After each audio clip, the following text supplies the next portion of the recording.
de primera mano.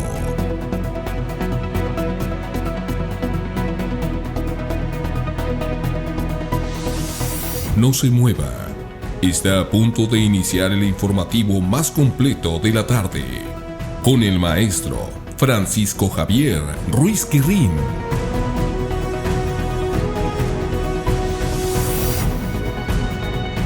En breves instantes, iniciamos su informativo de primera mano.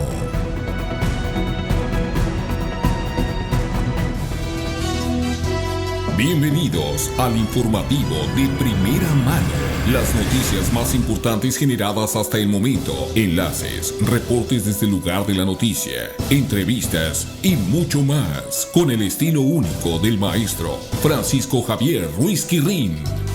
Iniciamos de primera mano. De primera mano.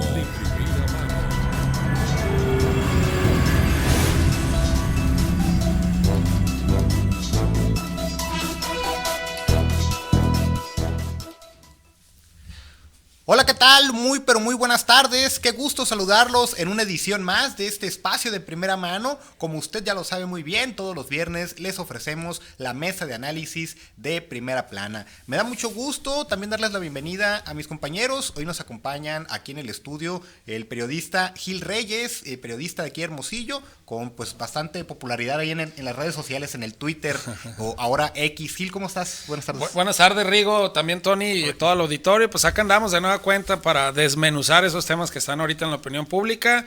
Algunos de carácter político, otros por cuestiones ahí de transparencia y números, y también de entretenimiento con el FAOD, ¿no? Que ya mañana arranca. Por supuesto. También nos acompaña, como siempre, el director editorial de Primera Plana, mi compañero Rigo Gutiérrez. Rigo, muy pero muy buenas tardes. Tony Gil, ¿qué tal? Buenas tardes al auditorio. Pues también aquí listos, preparados ya para entrarle a estos temas polémica y también un poco de grilla, ¿cómo no? Sí. Así es, pues vamos a platicar de todo un poquito. La verdad es que hay bastantes temas en el ambiente.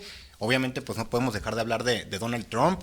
Creo que se ha llevado la nota desde hace varios días, y toda esta situación que se está provocando en la frontera. Hemos visto pues incertidumbre, hemos visto familias que se dicen separadas por toda esta situación. Vemos también pues bastante preocupación y por el lado de las autoridades.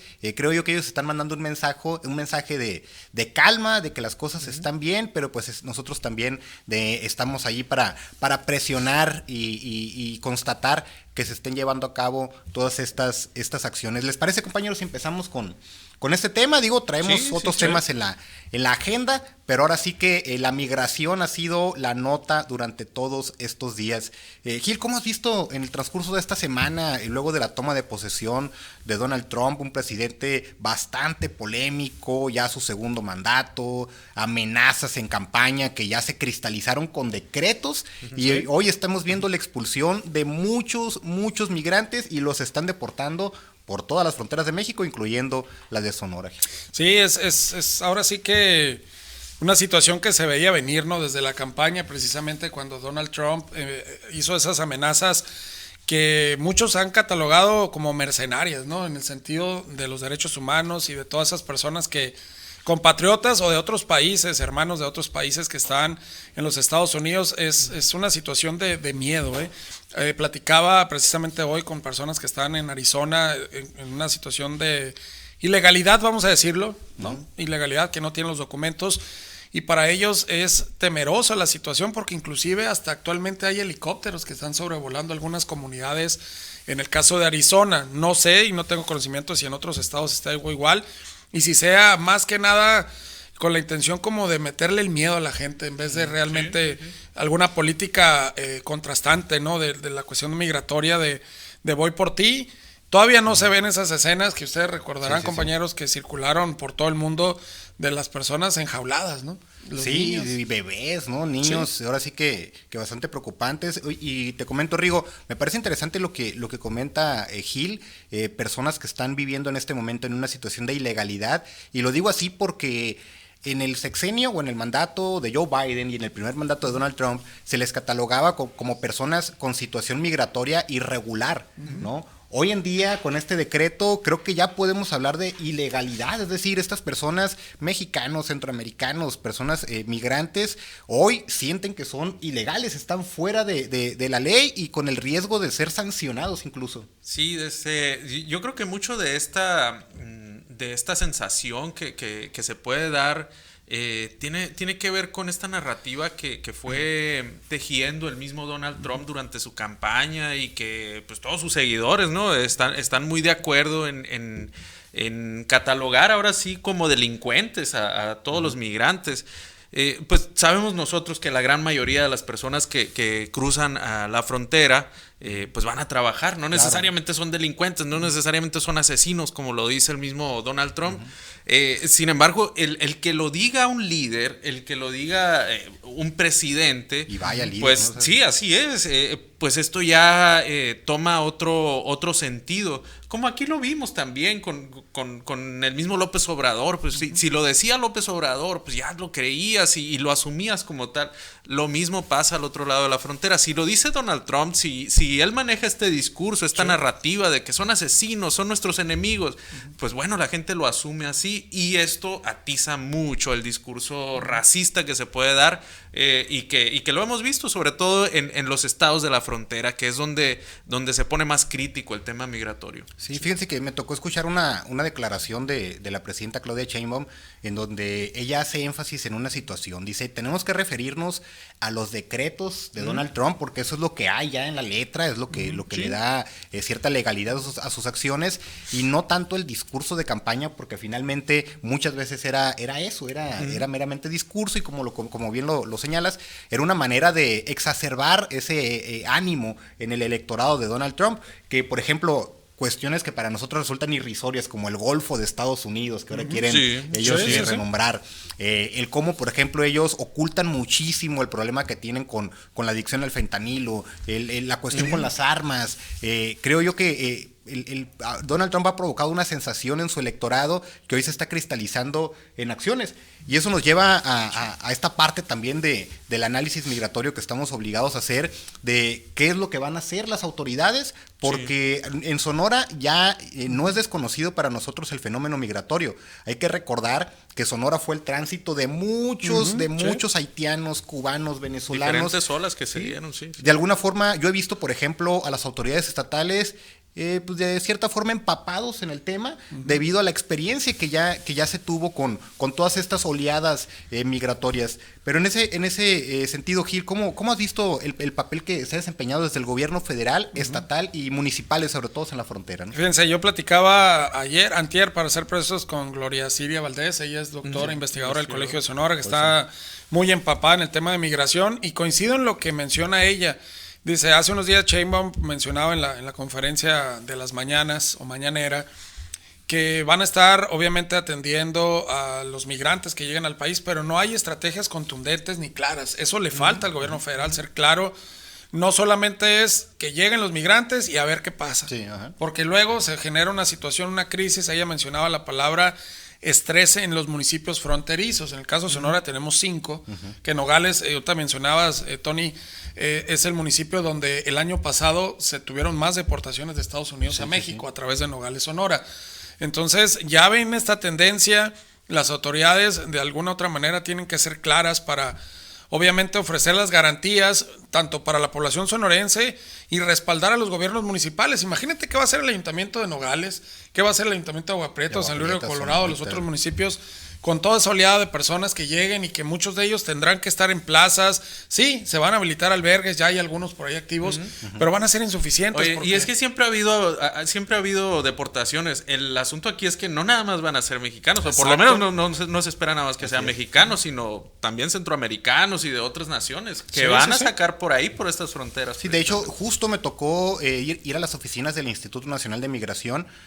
tengo que decirlo, mucha opacidad en el manejo de la información. ¿Cuándo han dado información de la dependencia de Migración? Y opacidad me parece muy poco. Sin embargo, pude platicar ahí con una cámara infraganti, pude platicar con un guardia de seguridad, y él me decía que efectivamente están llegando personas, pero allí pues obviamente no están llegando mexicanos, están llegando únicamente personas extranjeras. Y ahora, también nuestro colega de allá de la frontera de San Luis Río Colorado, el buen Sánchez Mares, él publicaba también en sus redes sociales que muchos de estos migrantes, que son los primeros que comienzan a llegar, están abandonando los albergues.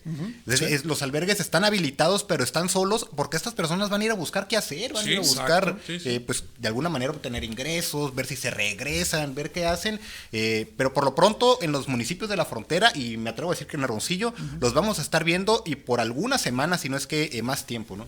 Sí, el asunto ahí es que todo va a generar diferentes problemas de inseguridad, problemas de desempleo.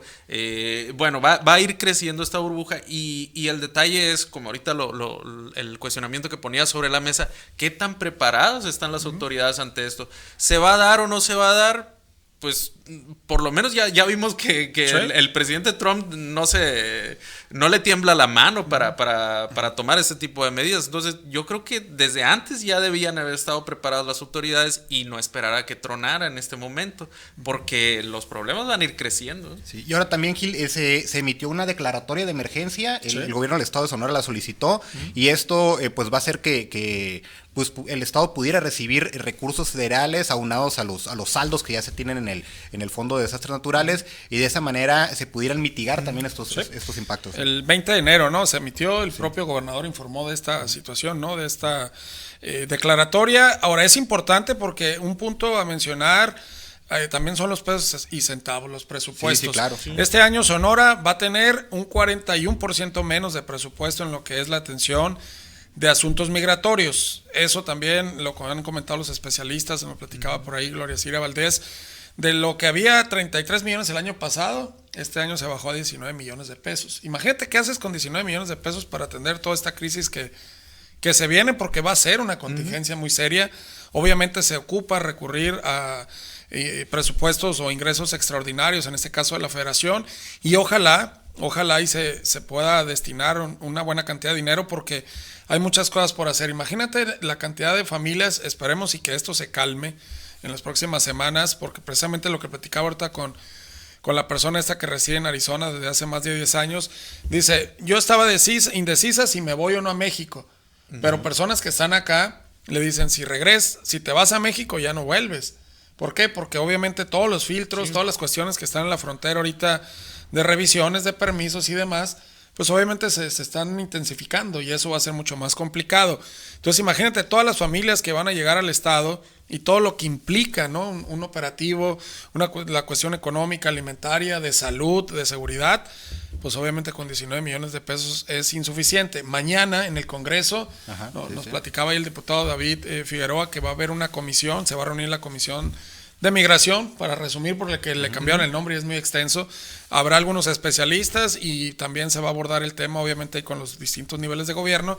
Y pues ojalá y haya resultados interesantes, propuestas, ¿no? Acciones, porque esto, si no se resuelve, se va a volver una bola de nieve, y en los próximos meses pues habrá una contingencia muy seria, ¿no? Fíjate, hay un tema ahí que a lo mejor lo pueden ver así muy, muy al margen, pero realmente los principales afectados en todo este fenómeno migratorio son los núcleos familiares o las familias. Cuando ya tienes una familia establecida al otro lado y que los papás no tienen documentos, ahorita que lo mencionabas, pero tienen hijos, pues los hijos tienen la nacionalidad. Entonces van a separar ahí los núcleos familiares, y pues ¿Qué papel va a jugar ahí el Estado americano ante esta situación? Y también de este lado, ¿cómo le van a hacer para ir pues aceptando o adaptando todo eso? Porque necesariamente quién sabe qué decisiones se puedan tomar en ese sentido, pero ir adaptando todo eso para no separar familias, ¿no? Fíjate, escuchaba en un medio de carácter nacional y de internacional especialistas en el tema ¿no? De qué va a suceder, si van a deportar a los menores. Y decían una palabra muy clave: Trump no está por encima de la Constitución de los Estados Unidos. Es el presidente que toma las decisiones, pero no es más que la Constitución de Estados Unidos. O sea, Ajá, y a final de cuentas hay artículos que están establecidos en la Carta Magna de este país, de ese país, que se tienen que respetar, y aunque Donald Trump patalee, llore y se revuelque, no va a suceder. O sea, entonces ese tipo de cosas obviamente van a estar bajo el escrutinio, el análisis legal, y obviamente también humanitario, y hay quienes dicen no va a suceder, aunque ahora venga más amenazante que en el primer periodo, ¿no? Que amenazaba y decía vamos a hacer esto. Hay muchas cosas que no las cumplió, otras verdades a medias les llaman algunos, ¿no? Sí. Pero bueno, hay que ver en las siguientes semanas. Entre si se cumplen o no, por lo pronto el señor se puso a firmar y a sacar y ya hasta las mismas inversiones se frenaron, hubo ya, lo estamos viendo en la frontera, ¿no? Todo el movimiento que se está generando. El señor viene con la espada desenvainada. Hay un dicho que dice muy coloquial, ¿no? Y no digo para hacer mención al presidente de Estados Unidos como tal: entre más ladre el perro, menos daño o menos... Menos ahora, agresivo puede ser, ¿no? También el presidente Trump este jueves ofreció una conferencia de prensa desde la Casa Blanca, en donde él hace mención a que ya está en negociación con el gobierno mexicano. Es decir, también ya le bajó una rayita a su discurso. Dice, pues sí, y reconoció si hay diálogo. Tampoco es esa actitud amenazante, no es como que le marca al canciller mexicano y lo empieza a amenazar. Tampoco es así. También, como lo hemos comentado, es la manera de dirigirse a su electorado, que pues simple y sencillamente les gusta el estilo ese que maneja Donald Trump, ¿no? También. Pero bueno, es que la diplomacia ahí camina por otra carretera, ¿no? Que la mediática. Y es cierto, en medio de todo este arrío revuelto, muy seguramente, como ha ocurrido en otras ocasiones con Donald Trump, algo le va a pedir a México. Exactamente. Ahí es donde está... Una carta a cambio, ¿no? Sí, ahí es donde está el problema. O sea, ¿qué es lo que le pides? Porque acuérdense que todavía la negociación, la parte arancelaria, esa todavía no se ha tocado. No.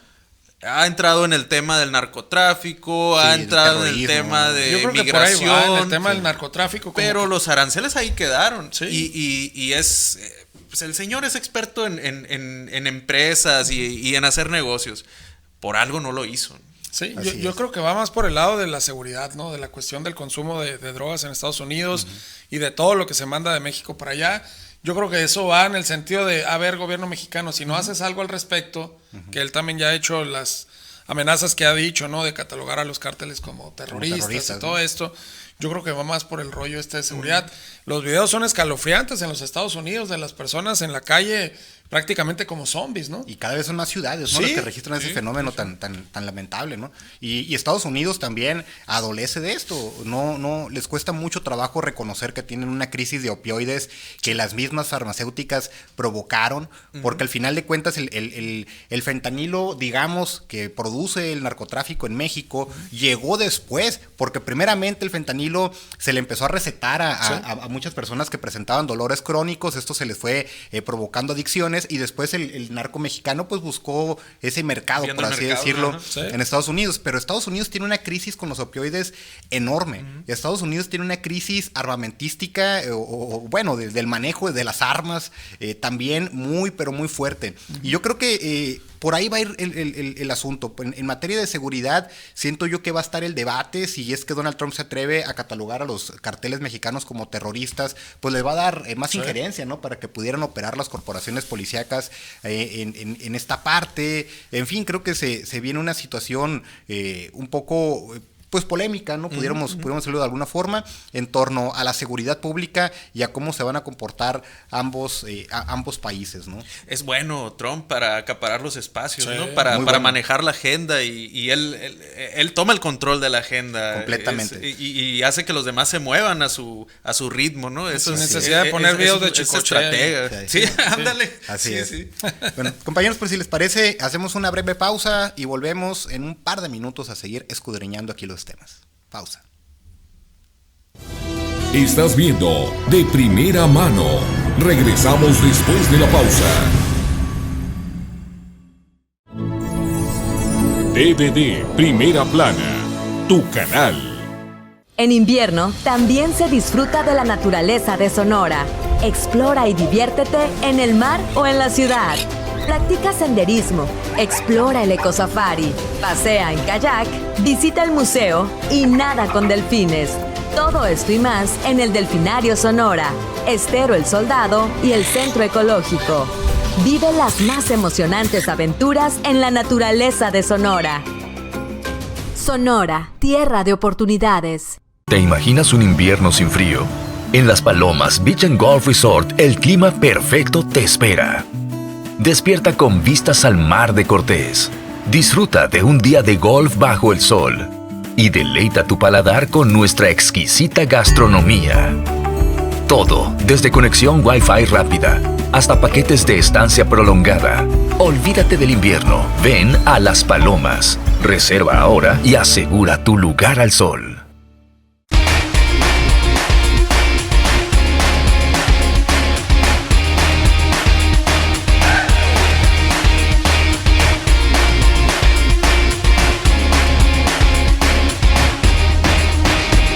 Swan Laser Vision y Spa, dirigida por el Dr. Mark Anthony Swanson, médico reconocido en el mundo por su aportación a la medicina oftalmológica. Aquí tenemos varios de los estudios que son muy importantes. Tenemos interferometría, OCT, que es una tomografía ocular. Tenemos un aparato también que nos mide la superficie del ojo y tenemos un microscopio especular que nos mide la córnea del paciente. Agenda tu cita al 662-210-9088. Swan Láser Visión y Spa. Unidad y trabajo. STIRT. TVD Primera Plana. Búscanos en todas las redes sociales. Continuamos con más noticias de primera mano.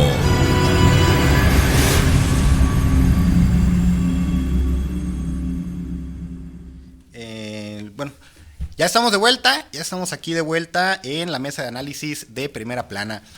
Aquí seguimos discutiendo el tema, aunque estemos en pausa, ¿no? Estuvieron detrás de cámaras, sí, híjola. Se pone bueno, se pone bueno también el corte comercial. A ver si luego hacemos una edición ahí detrás de de cámaras todo lo que hacemos. de lo que comentamos. Compañeros, pues un par de temas, digamos, extras, ¿no? Hay que han estado también sonando en estos días, pues tienen que ver con la frontera del estado de Sonora. Por una parte vemos en San Luis Río Colorado pues una situación un poco preocupante en materia de seguridad pública y al mismo tiempo un refuerzo, ¿no? de las autoridades en esa zona. Y acá en el lado de Agua Prieta pues vimos toda una polémica allí con este periodista Carlos Loret de Mola, y el mismo gobernador ya le contestó e incluso le llamó el Lord Montajes, ¿no? Así se dirigió al periodista luego de todo ese escándalo que se armó. Rigo, empezamos por el segundo tema, si gustas. ¿Cómo viste esta contestación que le hace Alfonso Durazo al periodista Carlos Loret? Bueno, ya se convirtió en toda una novela, ¿no? Este toma y daca que se está dando ahí entre el medio Latinus en sí y el mismo gobierno de Sonora. Fíjate que ese tema pues tiene muchas aristas ahí que tratar, pero el origen de todo esto es la instalación de una empresa. La instalación de una empresa china que viene a Sonora y busca cómo entrar. Y es a través de un familiar del mismo gobernador, del hijo de Durazo, como llega. Y el mismo gobernador lo confirmó en una entrevista cuando se dio en ese momento, por ahí debe de andar la grabación, que fue gracias a la intervención de su hijo que pudo llegar a esa inversión. Ese yo creo que es el tema fundamental en todo esto, y que se ha ido diluyendo entre los dimes y diretes. La cuestión aquí es si es o no es ilegal que ocurra esto.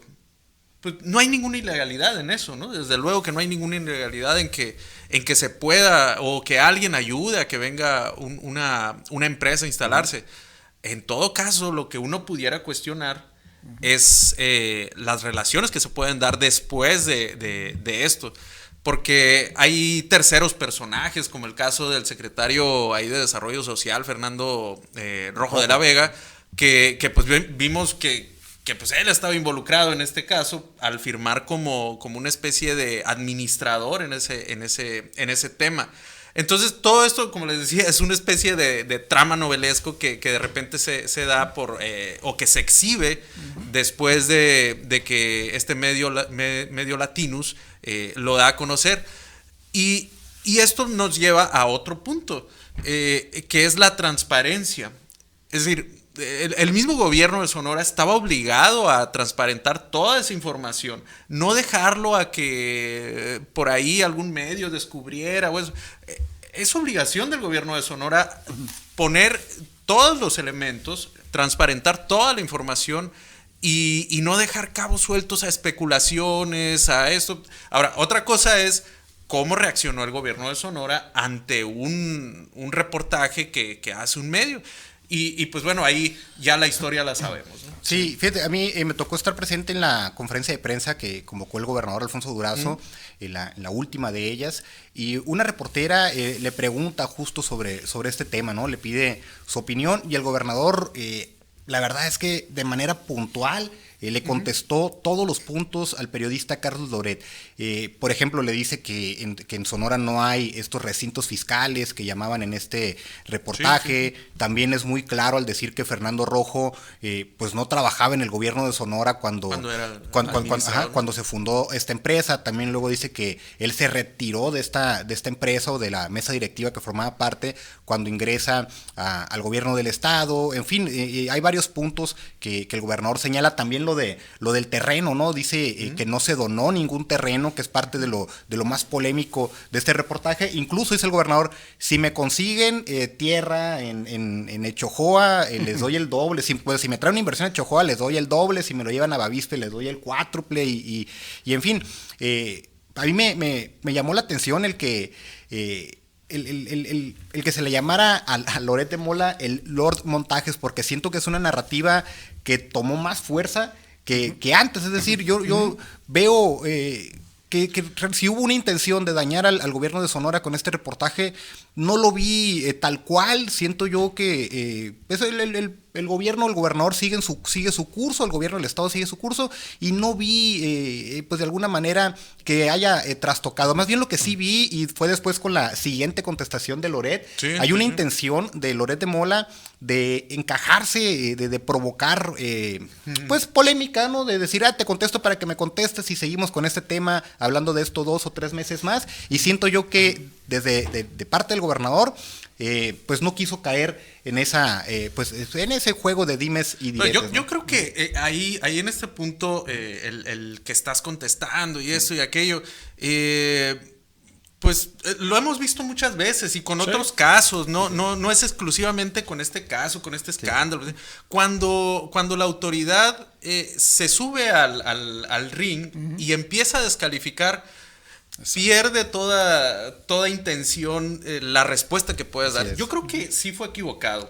Fue equivocada esa decisión de comenzar a calificar al medio, de comenzar a, como luego dicen, al mensajero. Pues. Sí, porque lo importante es el fondo que está exhibiendo. Pero la 4T le ha funcionado, sí, ¿no? Sí, es el estilo, pero es el estilo, pues. No, y aparte... creo yo que si hubiera sido otro medio, no se le contesta de la misma forma. El detalle fue que fue Loret de Mola y que hay una enemistad gigantesca entre él y el partido Morena, el presidente López Obrador, y de ahí a que, creo yo, toma fuerza esta... Pero esos son fobias, pues, son ya unas cuestiones ideológicas que ideológicas o no, pero el funciona, asunto, ¿no?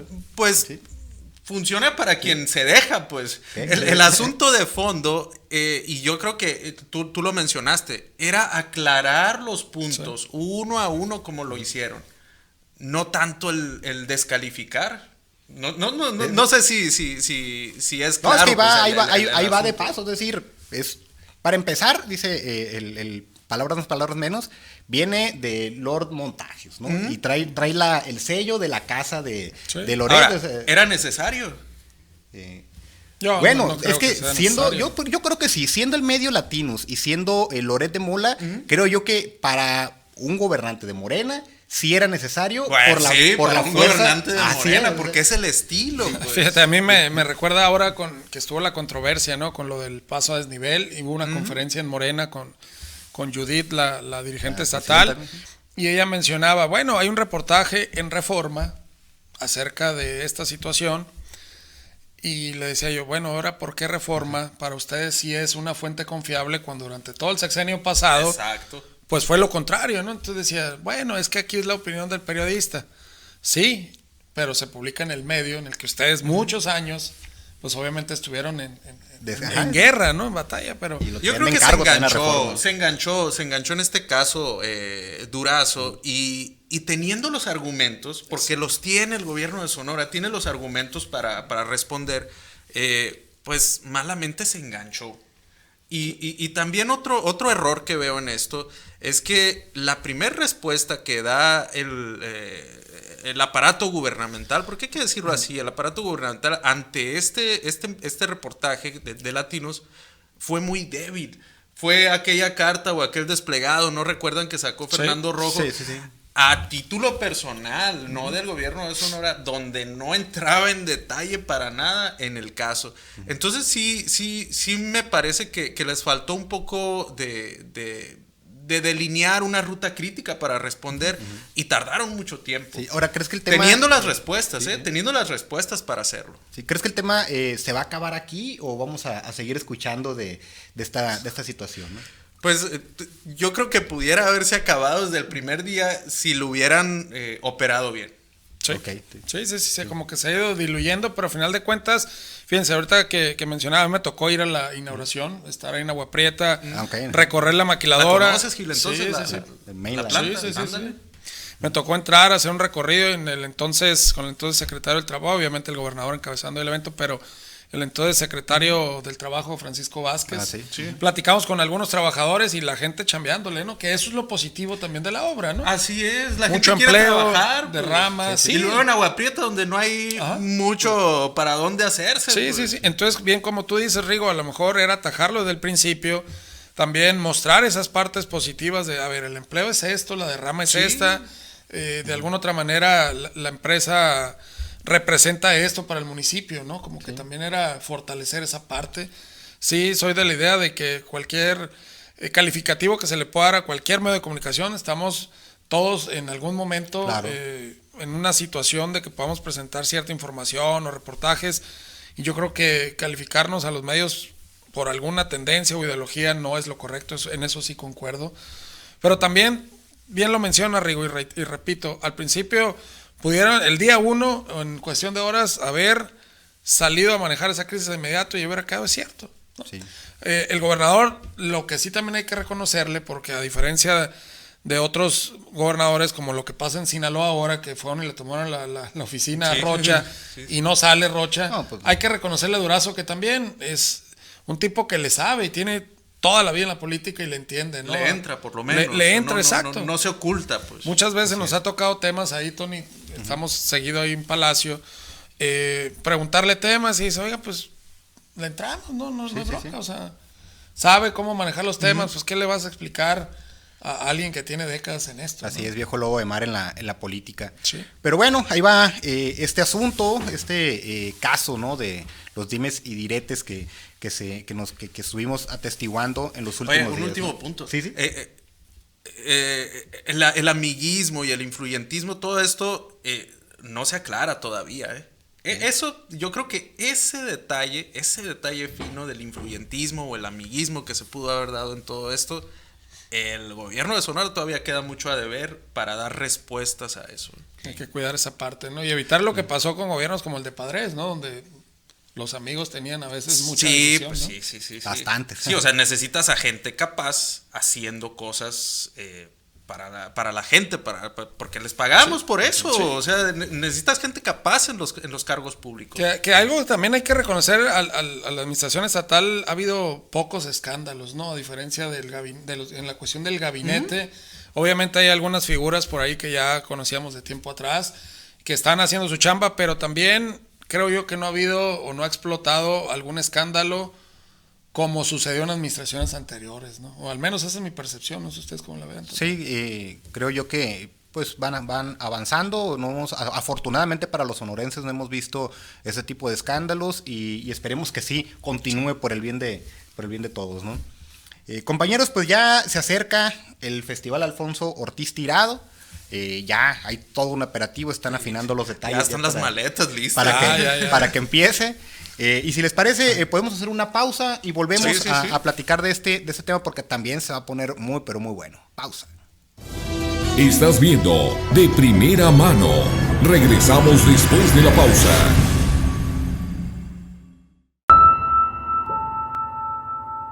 TVD Primera Plana, tu canal. 3D Secure es una capa adicional de seguridad proporcionada por tu banco para tus transacciones en línea, las cuales requieren que ingreses una contraseña o un código numérico para autorizar el pago. ¿Cómo usar 3D Secure?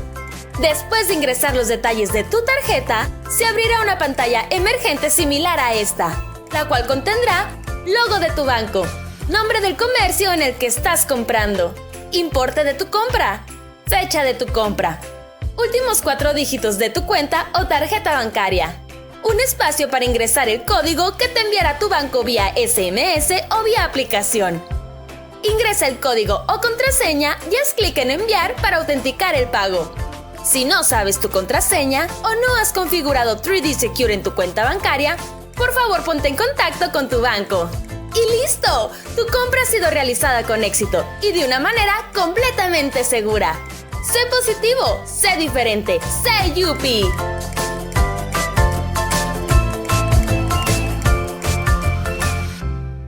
El glaucoma es una enfermedad crónica degenerativa que daña de manera irreversible el nervio óptico y en los casos más severos, la ceguera es total. Y lo más terrible, no da síntomas. Clínica Swan Láser Visión y Spa atiende este y todos los padecimientos de los ojos con especialistas de primer nivel, tecnología de punta en equipo médico y lo más importante, una atención humana con resultados sorprendentes. Clínica Swan, los esperamos. Swan Láser Visión y Spa. STIRT, unidad y trabajo.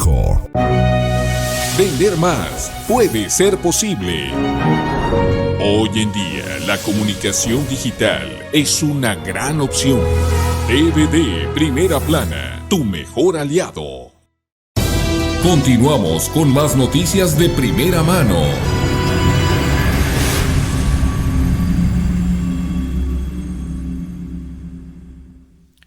Ya estamos de vuelta, gracias por continuar en la sintonía de TVD Primera Plana. Compañeros, pues ya se acerca el Festival Alfonso Ortiz Tirado, es la edición número 40, es muy a título personal, lo digo, para mí Álamos es el único pueblo mágico que hay en el estado de Sonora, desde mi punto de vista, y creo yo que a nivel nacional es de los lugares que sí pueden adquirir ese calificativo de mágico. Oye, pero también está Magdalena, creo, Magdalena, ¿no? Ures, San Carlos. Sí, San Carlos también, que San Carlos ahí, ajá, y no, van no por sé ni dos por qué más. entró a la lista, pero Sí, bueno. Van por 2 más, Cocorit creo que también está en la lista. Está en la lista. Mencionaron, Cananea. ¿no? Otro más, Cananea. Entonces, Pero sí tiene su encanto, Álamos. O sea, No, como para Pueblo Mágico, a mí me como fascina. dices, sí tiene su encanto. Yo la otra vez hice un recuento, y no por presumir, he conocido más de 20 pueblos mágicos en México de los 130 que hay. Ándale, y siento que 20 son muy pocos, ¿no? Pero Álamos fácil está en mi top 3 de los pueblos mágicos que he conocido. Algunos muy sobrevalorados. Sí, totalmente. Y sobre todo, yo creo que no me dejarán mentir quienes han tenido la oportunidad de ir a este tipo de lugares. Son 2 calles nomás, pues. O sea, lo turístico y lo demás ya. Sí, y en el caso de Álamos es casi todo el pueblo que es. Dos calles, no hay donde hospedarte y no puedes pagar con tarjeta. Y carísimo. Esas son las quejas más recurrentes en la mayoría de los pueblos mágicos del país. Y Álamos tiene muchas cosas en general, no solamente es el centro histórico, Así sino es. las calles, todo el resto. Sí, hay pues en los escenarios, los diferentes escenarios que usa el festival, casi todo tiene ahí una particularidad, ¿no? O sea, de que si vas a Palacio Municipal, que si estás en la Capilla, en la Alameda, sí hay algo, ¿no? Sí. Que disfrutar ahí. Y algo que para mí es bien importante en el municipio de Álamos es que el Festival Alfonso Ortiz Tirado dejó esa tendencia de querer convertirse en un festival tipo Expogan, de llevar algún grupo muy popular y tratar de que todo mundo vaya. Creo yo que en los últimos años se fue dejando un poquito de lado esa dinámica y estamos volviendo otra vez a los orígenes, ¿no? del Festival Alfonso Ortiz Tirado, que es justamente un festival cultural, porque de otra forma siento yo que se estaba convirtiendo convirtiendo en una especie, pues, de Expogan, de fiestas del Pitic, otro tipo de evento, ¿no? Oye, ahorita que dices, me acordé de Los Ángeles Azules, ¿se acuerdan? Sí, una locura, ¿no? Una locura. Sí, digo, y uno no duda de la... No había ni un alfiler en todo Álamos. Sí, una situación ahí. Ahora, también lo comercial, y me refiero comercial a la música, es importante, ¿no? Este año traen a Nato Roja, que creo que es una buena carta. Claro, sí. Viene por ahí también Jay de la Cueva, que es pues varias agrupaciones, Fobia, Moderato, trae su show. ¿No? Mañana en la oración 7:30. Y a final de cuentas, el itinerario, hay muchos artistas locales, otros internacionales, danza, bailables, exposiciones, obras de teatro. Pero también lo comercial influye, hay que decirlo. Por ejemplo, en años anteriores, como dice Rigo, que nos tocó presenciar a Los Ángeles Azules, o el mismo concierto de Alejandro Fernández. Esa fue la última vez que me tocó el concierto de cierre. 60,000 personas había. Pero es que sí es cierto. Creo que tiene que haber una especie de mezcla entre un artista popular y no olvidar esta otra parte de los orígenes para que vaya la gente. Porque si lo haces solamente lírico y muy de nicho, ¿no? Muy de nicho, pues la gente también quiere los que venden, todo lo que implica la derrama económica de un festival de estas características. Quieren verlo y gratis, entonces también pues es una oportunidad, generas derrama, generas turismo, la gente que a lo mejor se entera que existe. A mí me tocó la última vez que fui ver a algunos artistas nacionales que andaban, actores, actrices, que andaban caminando porque les hablaron bien del festival. Me tocó ver a Claudia Lizaldi en aquel entonces, algunos que decían, es que yo me enteré que en Álamos se hace esto y que tenía que venir. Y el mismo Alejandro Fernández me tocó verlo en una entrevista nacional que daba, que decía que sus mejores conciertos que le ha tocado dar fue en Álamos, ante una multitud y sobre todo lo bonito del lugar, ¿no? Sí, es que la verdad es que sí bueno, una persona que no es de Sonora, y siento yo que sí llega a ese lugar y lo cautiva enormemente el pueblo de Álamos, ¿no? Sí, y bueno, esto a lo mejor ni al caso, pero nos van a tocar días fríos, ¿no? Porque viene un frente frío también, entonces va a ser bastante frío ahí en Álamos, que es en la parte alta, está en la sierra, en la parte alta en la sierra, y allá el termómetro pues sí se comporta bastante frío, ¿no? Fíjate, mi percepción, yo no voy a ir en esta edición, no voy a tener la oportunidad de ir, pero creo que sí va a tener mucho éxito. Y pues con la gente ahí caminando, ya como un bacanorito y se te quita. No sé si recomendarles bacanora, ¿verdad? Pero sí puede ayudar. Bueno, un chocolatito caliente. Ándale, sí. Ahora, ¿recuerdan ustedes, compañeros, hace un par de meses, algunos meses, se llevó a cabo en Nures el Festival Internacional de los Pueblos Mágicos, ¿no? ¿Recuerdan este festival? Siempre pues había una intención de incentivar el turismo, de promover este tipo de pueblos mágicos. Desde su punto de vista, ¿qué le haría falta a Álamos? ¿Qué harían ustedes para pues detonar este número de visitas y además pues que se conserve como el pueblo mágico que ya es, ¿no? ¿Qué harían? Agua. Sí, totalmente. Los servicios, es que es una parte importante. A lo mejor lo tomen a broma, pero sí, la parte de los servicios, de que a donde vayas tengan agua, tengan suficientes cuartos de hotel, que tengan restaurantes, que... Ahorita decías el pago con tarjeta, que es algo muy esencial, pues. Sobre todo para un turista. Que lo ve, sí, que un turista lo ve como algo esencial. Yo creo que esa parte es la que tendrían que reforzar todos estos pueblos mágicos, ¿no? Si aspiran a ser pueblos mágicos, de verdad. Ahora, la conectividad también, ¿no? Además, ¿no? Es un carril de entrada y uno de salida, sí, ¿no? Ajá, entonces, es un solo carril. A lo mejor ampliar el acceso y también crear hoteles. Deja tú que tapen los baches en la carretera, que le den mantenimiento a las carreteras. Ojalá. Ya anda el bachetón, ¿no? Dice ahí el bueno federal que... Sí. Pero sí le falta infraestructura en la cuestión de hoteles. Por ejemplo, obviamente parte del concepto colonial que tiene Álamos son las famosas casas viejas, ¿no? Que es toda una experiencia quedarte en ellas. Sí. Pero también a lo mejor en los alrededores crear infraestructura para que puedan ir 100,000 personas si tú quieres al festival, ¿no? O sea, a lo mejor sedes alternas como ese estadio de béisbol que se habilitó para el concierto de Alejandro Fernández. Imagínate 60,000 personas en Hermosillo. A mí no me ha tocado ver un concierto de esa magnitud, ¿no? Y Álamos, pues estás hablando que es quizás una décima parte. Pero es que colapsarías a un pueblo que no está acondicionado. Sí. A lo mejor también algo, por ejemplo, que pudiera ser importante es buscar unos 2 o 3 pretextos más al año, ¿no? Para que la gente... Que tenga movimiento. Sí, porque al final de cuentas toda esta economía de este pueblo mágico, creo yo que se vive por etapas, ¿no? Y etapas muy cortas en el municipio de Álamos. Es decir, ¿cómo te atreves a abrir un restaurante cuando pues tu afluencia va a ser únicamente en enero o a lo mejor una semana al año, en ¿no? Semana Santa? Creo yo que a lo mejor 1 o 2 pretextos más que encontremos para promover al pueblo de Álamos puede ser interesante. ¿No será descabellado un pequeño aeropuerto ahí como el de Guaymas? No es descabellado, no es descabellado. Y otro punto que yo creo es que cuando me tocó ir al Festival de los Pueblos Mágicos en Ures, me tocó ver a muchachitas que venían de Michoacán, de Sinaloa, de Nayarit, que estaban exponiendo y modelando atuendos de los que utilizan las mujeres indígenas de esos estados. Acá en el pueblo de Álamos tenemos a la comunidad de los Guarijíos, y también están muy cerquita toda la comunidad de la etnia Mayo.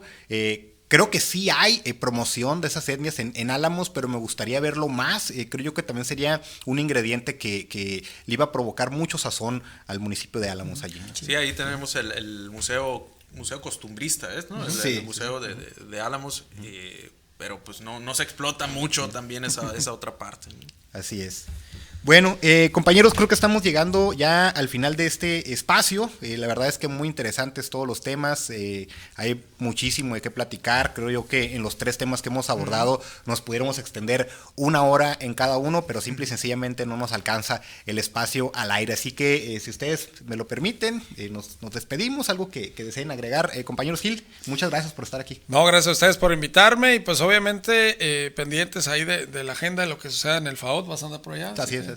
Vamos a tener oportunidad de estar ahí al pendiente de lo que suceda y obviamente pues de los temas que se dan en la agenda, ¿no? Hay algunas cuestiones, lo de migración va a dar mucho que hablar en las siguientes semanas, en los siguientes meses, la cuestión de lo que sucede aquí en el estado también y pues también lo cultural, ¿no? Empieza la fiesta, como dicen, termina diciembre, viene el FAOT, viene la ExpoGam, vienen las fiestas del CITIC y otra vez a resetear, ¿no? Y otra vez a resetear el casetito de la fiesta, pero para eso nos pintamos solo los sonorenses, ¿no? Claro. ¿Algo que agregar? No, nada más ahí que pues estamos ahí pendientes de las redes, pues Gil también en radio, en el Sol de Hermosillo, muy activo siempre Gil ahí y incluso en las redes también. Y pues ahí estamos compartiendo también, Tony, en nuestras redes sociales, pues toda la información, lo que se va dando. Así es, y no puedo dejar de mencionar al maestro Ruiz Quirrín, que nos permite estar acá, y al gran equipo de producción, que sin ellos simple y sencillamente esto no es posible. Juan, Jorge, Farid, Juan, a todos ahí, Paquito Ruiz también. Al buen Paco, al buen Paco, el director de TVD Digital también, muchas gracias. Y a usted, auditorio, que está muy pendiente siempre de las noticias y que nos escucha aquí cada semana. Hasta luego.